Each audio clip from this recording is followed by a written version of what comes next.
billahi rabba wa bil islami dina wa bi Muhammadin nabiyya wa rasulah.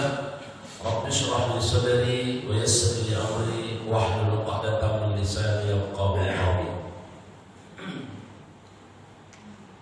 Untayan kata yang paling sempurna yang diucapkan dari seorang hamba yang bersyukur kepada Allah adalah kalimat tahmid, kalimat pujian kepada Allah. Untuk itu sama-sama kita ucapkan Alhamdulillahirabbil alamin. Segala puji milik Allah Rabb sekalian alam. Inilah kalimat yang apabila kita ucapkan harus menanggalkan segala bentuk kesombongan dalam diri kita, bahwa kita sampai duduk bersama dalam majelis yang mulia ini bukan karena kita, bukan karena hebatnya kita, bukan karena kuatnya tubuh kita, tapi ini semua terjadi atas izin dari Allah Subhanahu wa ta'ala. Dikuatkan kita melangkahkan kaki, ditetapkan iman dalam hati kita, sehingga kemudian dengan inilah kita sampai ke Masjid Al-Barakah. Kalau bukan karena izin dari Allah, atas kudrat dan iradatnya Allah, tentu kita tak sampai ke masjid ini, sebagaimana yang belum sampai datang ke masjid. Maka untuk itu kita perbanyak bersyukur kepada Allah dan pastikan diri kita betul-betul menjadi hamba yang terlahir ke atas dunia mengemban satu amanah yang besar sebagai abidullah, sebagai hamba yang menghambakan diri kepada Allah, lalu kemudian sebagai khalifah fil ardi, sebagai pemimpin di permukaan bumi. Mudah-mudahan kita dicatat sebagai hamba yang bersyukur. Amin ya rabbal alamin. Salawat dan salam sama-sama kita haturkan ke haribaan Nabi besar Muhammad sallallahu alaihi wasallam. Allahumma shalli ala sayyidina Muhammad wa ala ali sayyidina Muhammad. Assalamualaikum ya Rasulullah. Semoga dengan salawat yang selalu kita bacakan sebagai bentuk doa dan tawassul kita kepada Allah, agar kemudian disampaikan ke haribaan Nabi besar Muhammad sallallahu alaihi wasallam. Mudah-mudahan ini menjadi catatan amal soleh, dan semoga dengan ini kita mendapatkan syafaatnya di yaumul qiyamah. Amin ya rabbal alamin.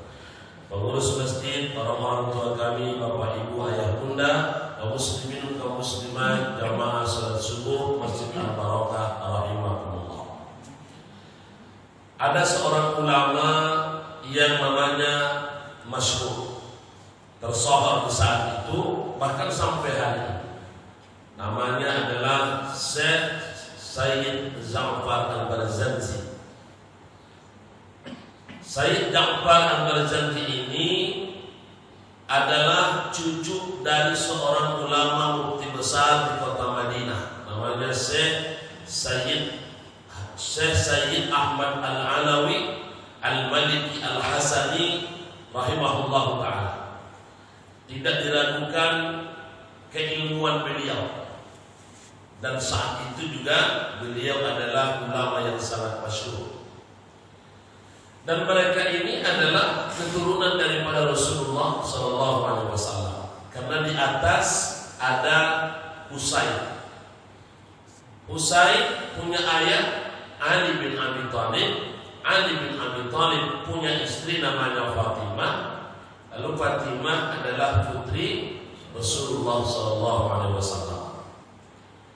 Lalu Sayyid Ja'far Al-Barzanji ini, Bapak Ibu yang berbahagia, ditulisnya lah satu kitab. Nama kitabnya Kitab Al-Barzanji. Inilah yang sering dibacakan di saat bulan-bulan Rabiul Awal. Di sebagian tempat kita lihat ketika mereka merayakan peringatan Maulid Nabi, selalu dibacakan Al-Barzanji itu. Dan setelah kita kemudian pelajari bahwa kitab Al-Barzanji ini isinya tidak kurang dari 3. Yang pertama adalah silsilah Rasulullah SAW dari sisi nasabnya. Yang kedua adalah perjalanan hidup Rasulullah mulai dari awal sampai akhir. Dan yang ketiga adalah sebagai bentuk pujian-pujian kepada Rasulullah SAW. Secara umum inilah isu kitab Al-Barzanji ini Bapak. Lalu kemudian di dalam kitab Al-Barzanji inilah ditemukan kata-kata Nur Muhammad. Wa usalli wa usallimu ala nuril mawsufati bit taqaddumi wal awwaliyah. Wa usalli wa usallimu ala nuril mawsufati bit taqaddumi wal awwaliyah. Lalu kemudian Nur Muhammad yang ditulis oleh Syekh Ja'far Al-Barzanji dalam kitab ini, beliau menjelaskan dalam i'tiqad Ahlus Sunnah wal Jamaah diyakini bahwa Nur Muhammad itu adalah ada. Tapi Nur Muhammad itu ada diadakan oleh Zat yang Maha mengadakan. Dia ada bukan karena dia tersendiri ada. Dia awalnya tidak ada, lalu kemudian diadakan oleh Allah. Maka Nur Muhammad itu juga adalah baharu. Karena setiap sesuatu yang berawal itu adalah baharu. Yang tak punya awal hanya wujudnya dan sifatnya Allah Subhanahu wa ta'ala. Tapi kemudian ada sebahagian mereka yang tidak sepakat dengan masalah ini. Mereka tak sepakat mengatakan ada Nur Muhammad itu. Maka inilah kemudian yang dibantah oleh seorang ulama Nusantara dari negeri kita sendiri, dari tanah Pulau Jawa, namanya Syekh Al-Imam Nawawi Al-Bantani. Karena dia dari Banten disebut Al-Bantani. Seandainya beliau ini dari Kampar, maka disebut Al-Kampari. Tapi karena dari Banten, Al-Bantani, Syekh Al-Imam Nawawi Al-Bantani. Apa kata beliau? Bahwa apa yang ditulis oleh Syekh Ja'far Al-Barzanji dalam kitab Barzanji terkait dengan istilah Nur Muhammad itu adalah dalam pemahaman i'tiqad Ahlus Sunnah wal Jamaah, memang itu adalah sesuatu yang dibenarkan. Lalu dari Nur Muhammad itulah kemudian Allah menciptakan segala-galanya, Bapak Ibu yang berbahagia. Dari Nur Muhammad itulah diciptakan Allah segala-galanya yang akan diciptakan oleh Allah, termasuk makhluk dan termasuk diri kita ini juga adalah diciptakan daripada Nur Nabi Muhammad sallallahu alaihi wasallam.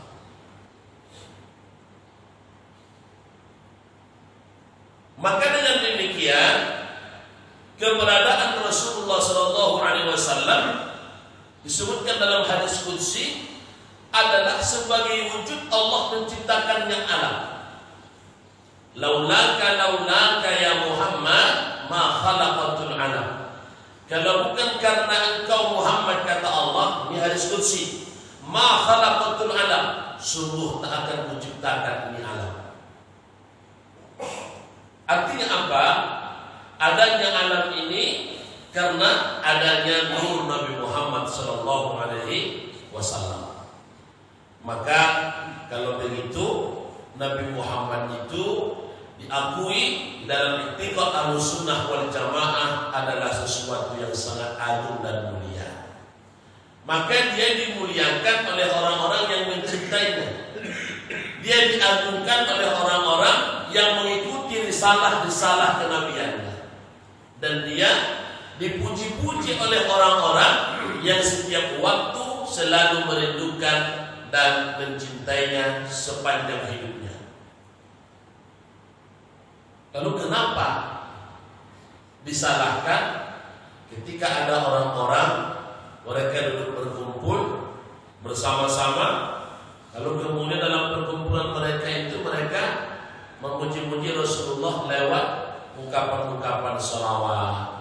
Mereka menyanjung Rasulullah lewat ungkapan-ungkapan salam. Bukankah ini juga adalah sebagai perintah dalam Quran yang kita baca dalam surah Al-Ahzab 59? Innallaha wa malaikatahu yusalluna 'alan nabi ya ayyuhalladzina amanu sallu 'alaihi wa sallimu taslima. Innallaha, sesungguhnya Allah, wa malaikatahu, dan malaikat-malaikatnya, yusalluna 'alan nabi, senantiasa bersolawat kepada Nabi. Ada solawat dari Allah ke Nabi Muhammad, ada solawat dari malaikat ke Nabi Muhammad. Lalu kemudian, ya ayyuhalladzina amanu, wahai orang-orang yang beriman, sallu alaihi, bersolawatlah kalian, wasallimu, dan bersalamlah kalian, wasallimu taslima, dengan salam yang sempurna. Berarti solawat itu ada solawat dari Allah kepada Muhammad, ada solawat dari malaikat kepada Nabi Muhammad, ada solawat dari orang-orang yang beriman kepada Nabi Muhammad SAW. Apa bedanya Bapak Ibu? Kalau solawat dari Allah kepada Nabi Muhammad, itu maknanya adalah sebagai bentuk sanjungan Allah kepada Nabi Muhammad, sebagai bentuk sanjungan Allah kepada Nabi Muhammad SAW. Kalau solawat malaikat kepada Nabi Muhammad, itu sebagai bentuk permohonan ampunan. Walaupun kemudian Nabi Muhammad itu adalah maksum, tapi malaikat menyampaikan itu adalah sebagai bentuk permohonan ampunan kepada Rasulullah SAW. Sementara orang-orang yang beriman, mereka bersolawat kepada Nabi adalah sebagai bentuk doa dalam bertawassul kepada Allah. Apa tawassul itu Bapak Ibu? Tawassul itu artinya menyambungkan.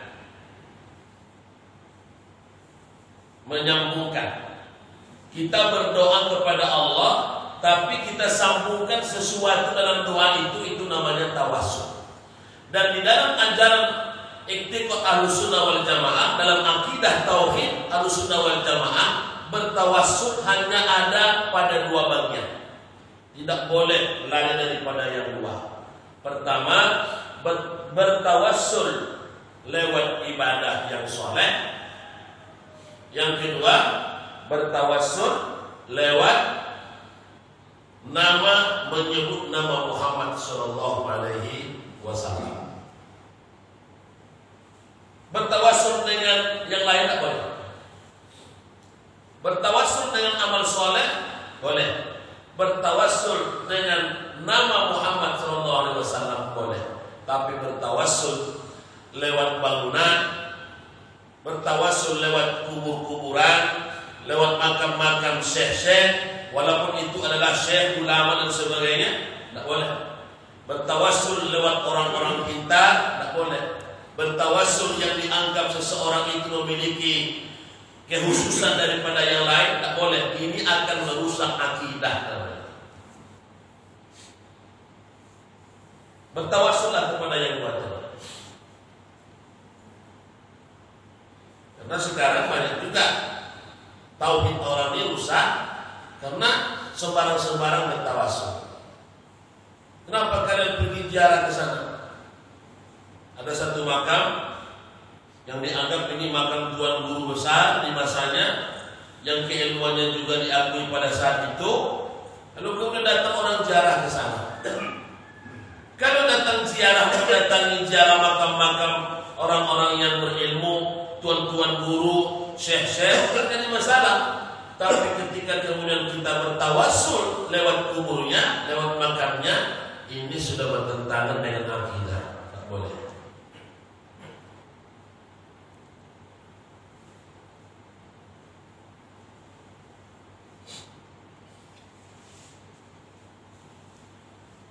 Nah, Bapak Ibu yang berbahagia, maka oleh karena itu ini perlu diluruskan. Apalagi bertawassul lewat benda-benda yang dianggap memiliki kekuatan, itu sudah pasti masuk kategori yang disebut dengan asyirku billah, syirik kepada Allah. Jadi, apakah Nur Muhammad itu ada? Ya. Begitu keyakinan dalam akidah Ahlussunnah wal Jamaah. Dari Nur Muhammad itulah Allah menciptakan segala-galanya. Bahkan kalau bukan karena Nur Muhammad itu, Allah tidak akan ciptakan langit dan bumi. Nah, maka kita punya haji ini termasuk bahagian daripada Nur Nabi Muhammad. Karena Nur Muhammad itu sesuatu yang sangat agung dan mulia, maka dibolehkan kita bertawassul.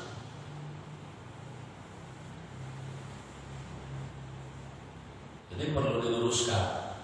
Ini kadang-kadang di masyarakat kita terjadi sesuatu yang berlebih-lebihan.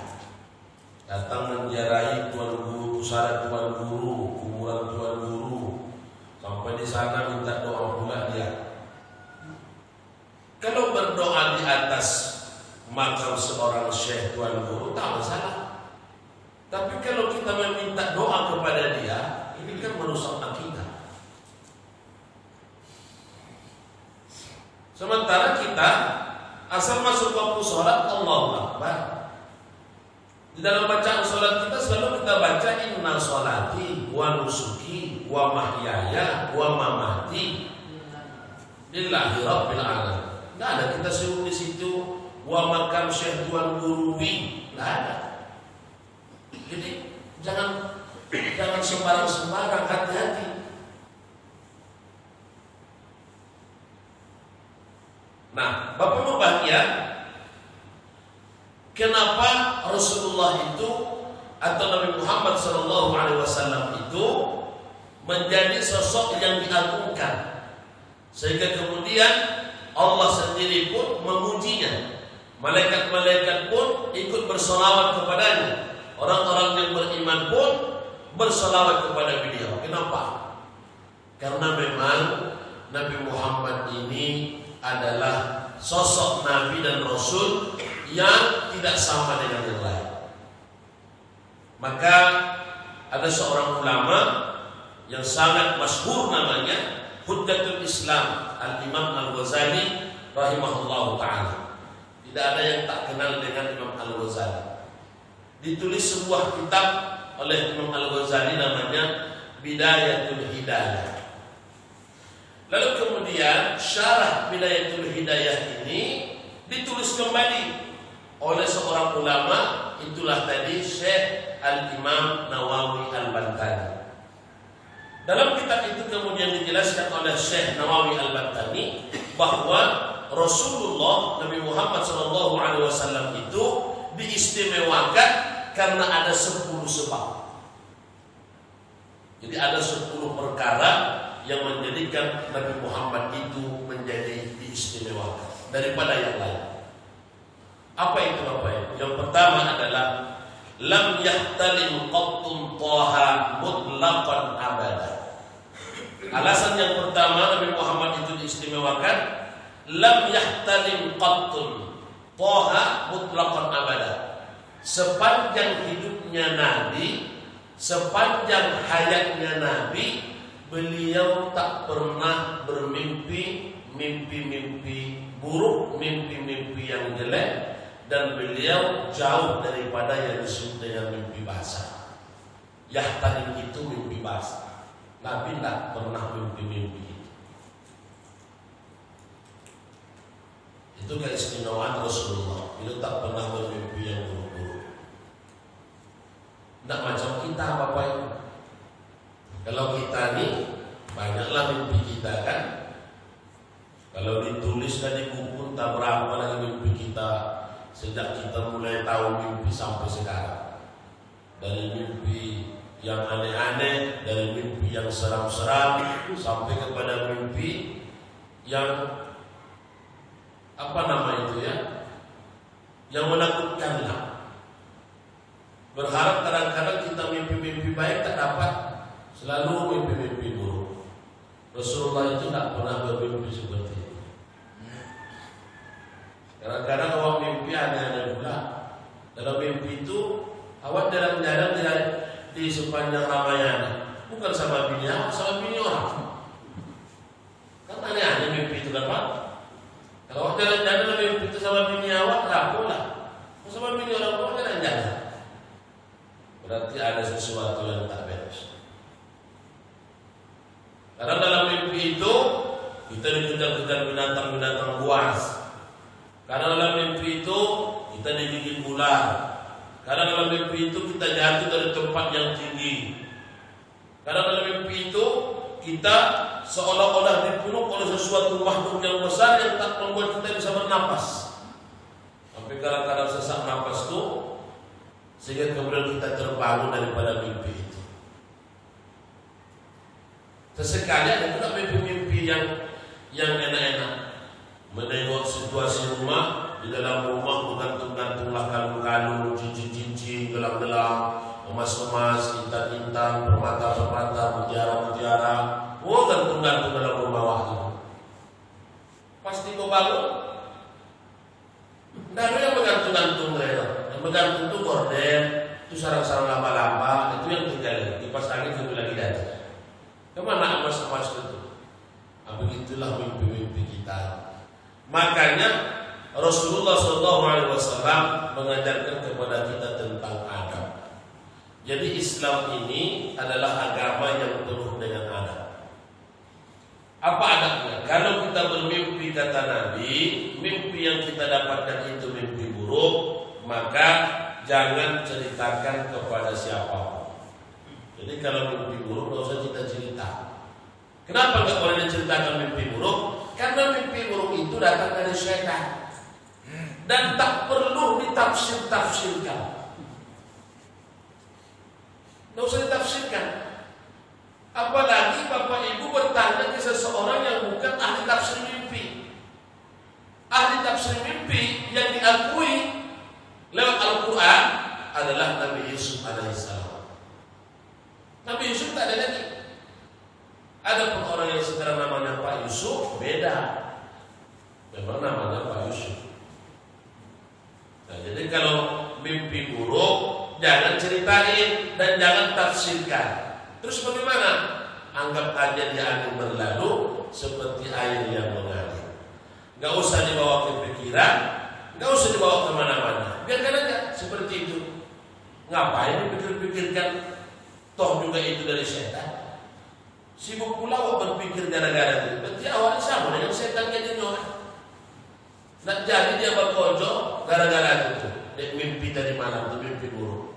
Tidak berangkat Pak, kata istrinya. Tidak, lama sekali badan ini.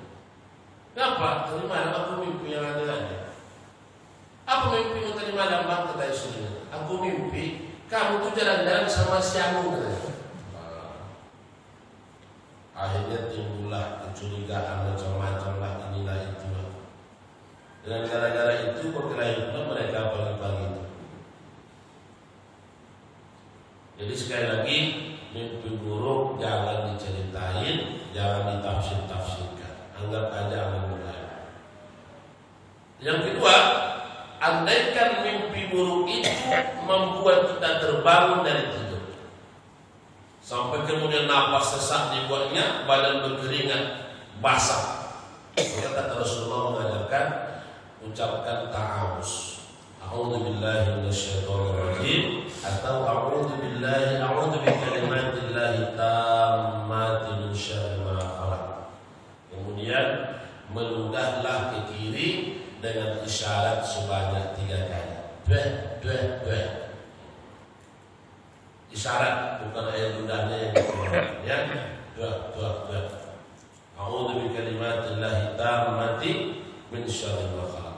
Setelah itu perbaikilah posisi tidur.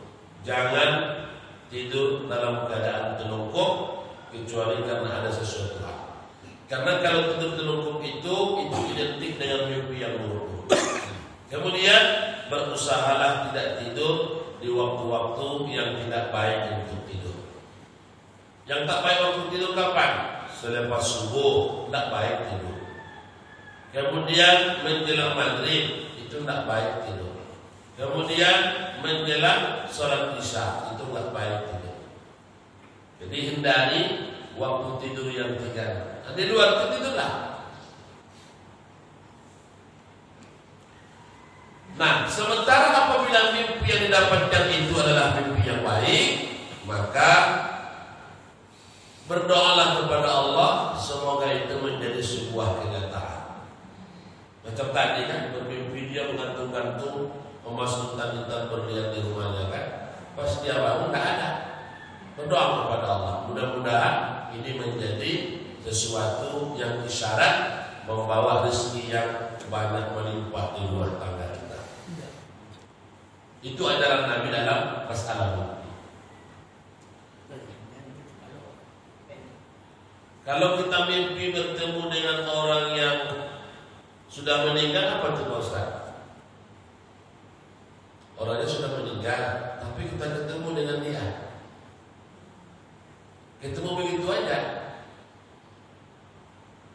Kalau ini mimpi, tidak dikatakan dia mimpi buruk, tidak dikatakan juga dia mimpi baik. Itu namanya mimpi biasa-biasa. Bagaimana itu? Namanya mimpi biasa-biasa aja. Jangan ditafsir-tafsirkan lagi. Makanya Bapak Ibu hati-hati memilih buku tafsir mimpi. Sekarang kan banyak nih buku-buku beredar nih, buku tafsir mimpi. Kadang-kadang penulisnya tak jelas pula orang statusnya tak macam mana kan. Makanya kalau Bapak Ibu beli buku tafsir mimpi, lihatlah bukunya seperti apa, jangan sembarang dibeli.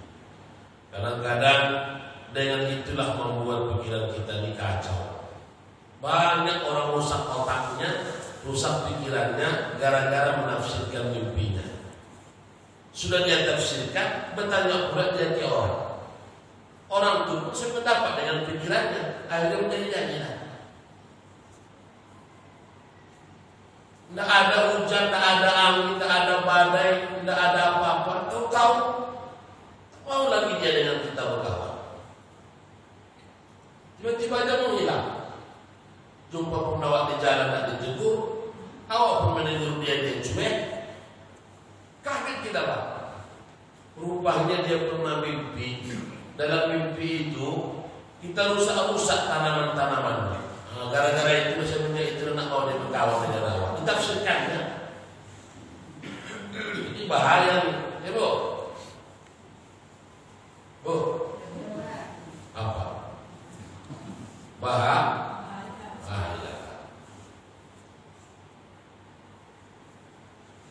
Keletihan nampaknya gitu. Tapi itulah yang pada majelis ilmu ini. Tidur pun dicatat sebagai amal ibadah. Cuma rutinnya tak dapat ilmu aja. Tidur pun dicatat amal ibadah. Sama pula pahalanya.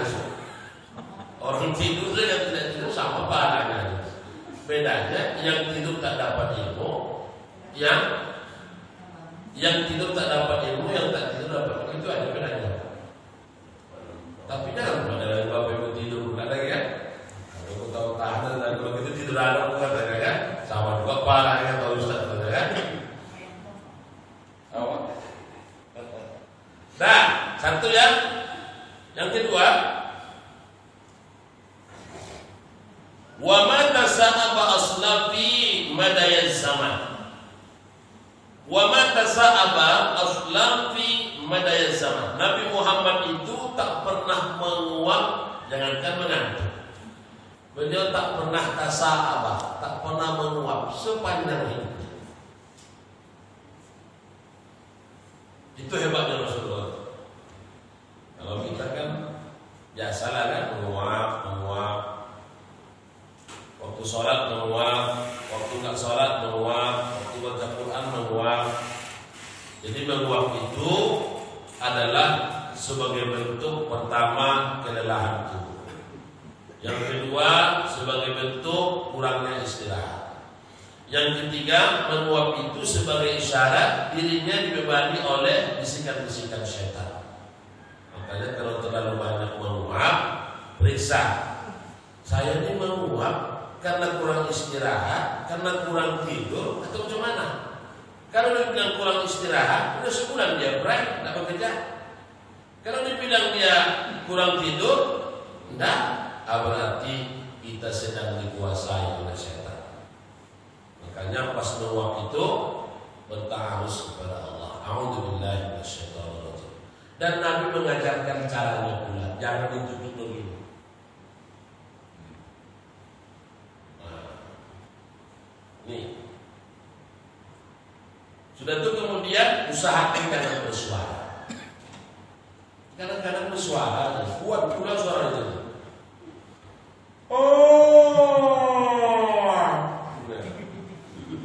ada bapak waktu ceramah, tak maju dia. Sudahlah, buat pula suaranya. Usahakan jangan bersuara kalaupun bersuara sedikit aja. Sarannya. Tapi ada juga membuatnya menyindir. Hati-hati Bapak Ibu.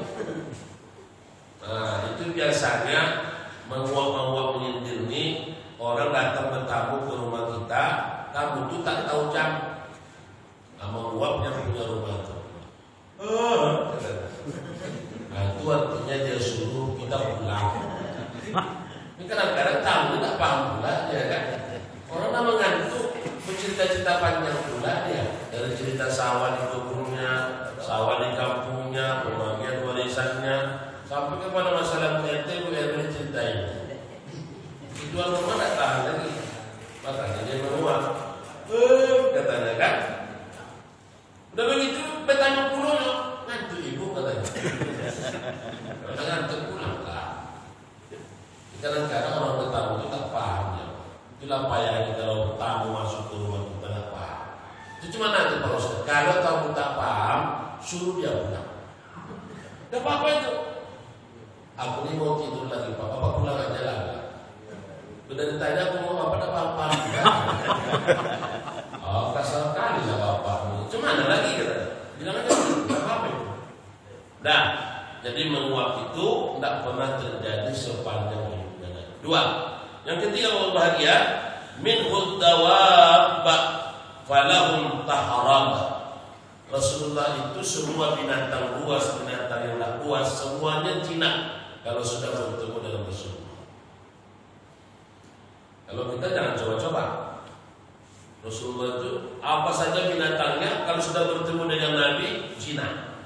Satu ketika di kota Madinah ada satu ekor unta milik sahabat yang sangat liar, melompat, berlari-lari, tak mau dia dekat dengan yang punya unta itu.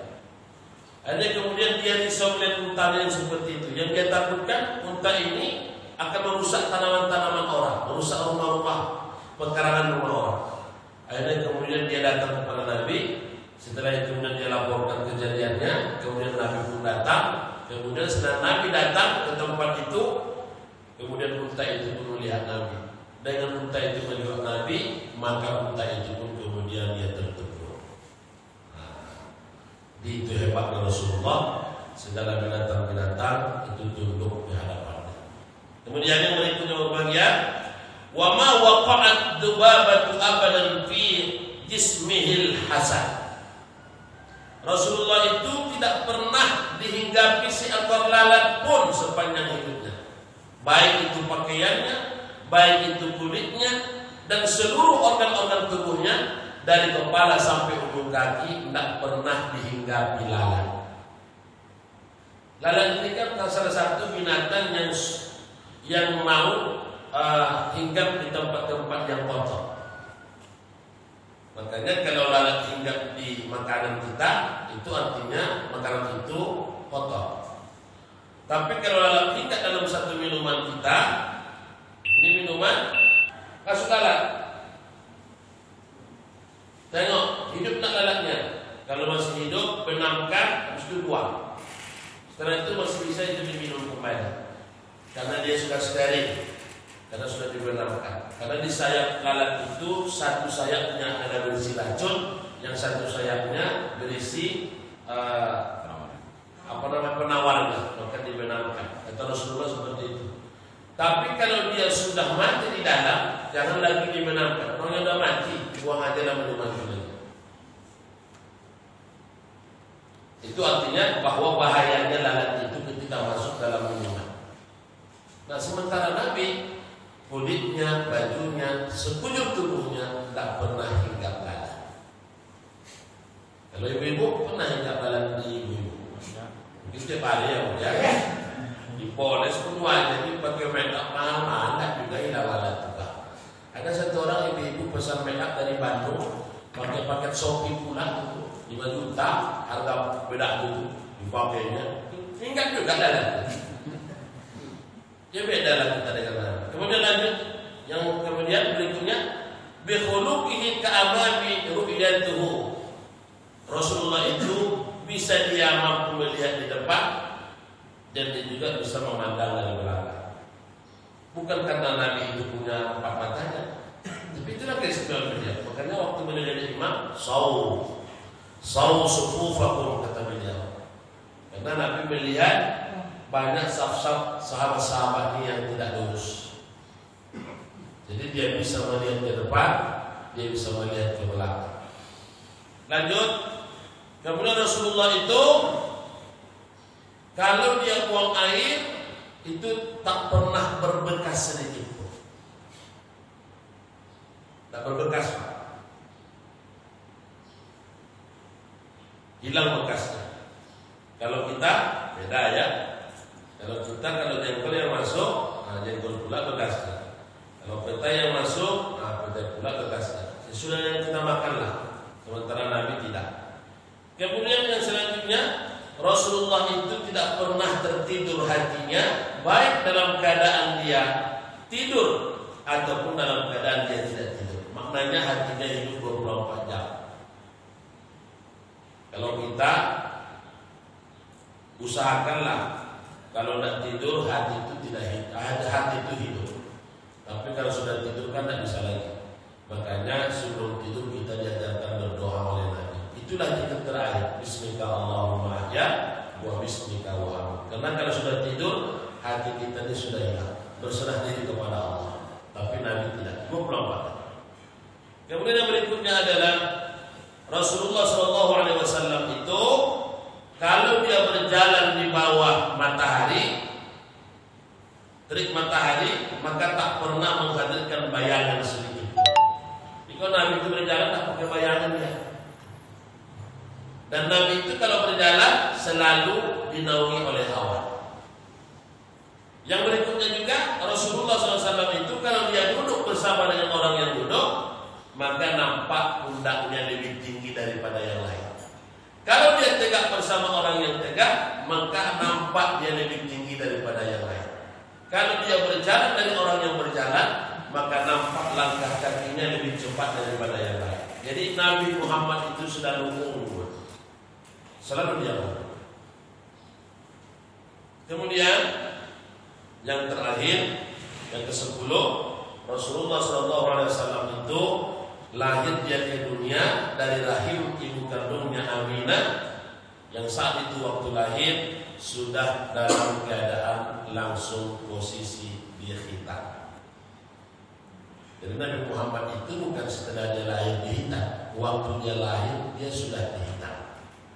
Itulah penjelasan dari kitab Bidayatul Hidayah yang dijelaskan disyarahkan oleh Syekh Al-Imam Nawawi Al-Bantani sebagai bentuk bahwa sesungguhnya keberadaan Nabi Muhammad SAW itu adalah sesuatu yang sangat agung dan mulia, dan Nur Muhammad itu juga adalah sesuatu yang sangat agung dan mulia. Cuman kembali kepada pokok kajian kita tadi, maka di dalam hal bertawassul kita hati-hati. Bertawassullah hanya dengan dua yang tadi. Bertawassul dengan menyebut nama Muhammad SAW lewat salawat yang kita baca, atau kemudian bertawassul lewat amal soleh. Ya Allah, aku mohon ampun kepadamu, aku bertawassul lewat amal soleh. Apa amal solehnya misalkan? Amal solehnya misalkan sedekah. Ya Allah, aku bertawassul lewat amalan sedekahku, sampaikanlah hajatku. Nah, itu boleh. Di luar itu enggak boleh. Baik, saya kira itu saya membahagiakan karena waktu yang membatasi kita. Mudah-mudahan barokah bermanfaat. Tanya jawab tak usah lah ya. Saya pun agak buru-buru ini karena ada yang mau dikejar. Dan si Maulid Nabi di Paling 1000. Paling 1000 itu saya pikir awalnya di Tembilahan, rupanya di Lubuk Sakat. Ada juga Paling 1000 di Lubuk Sakat dalam hati saya kan. Paling 1000 itu apa nih? 2000 katanya tadi malam. Ya. Saya sudah ini kita bilang lagi ini rupanya pusat.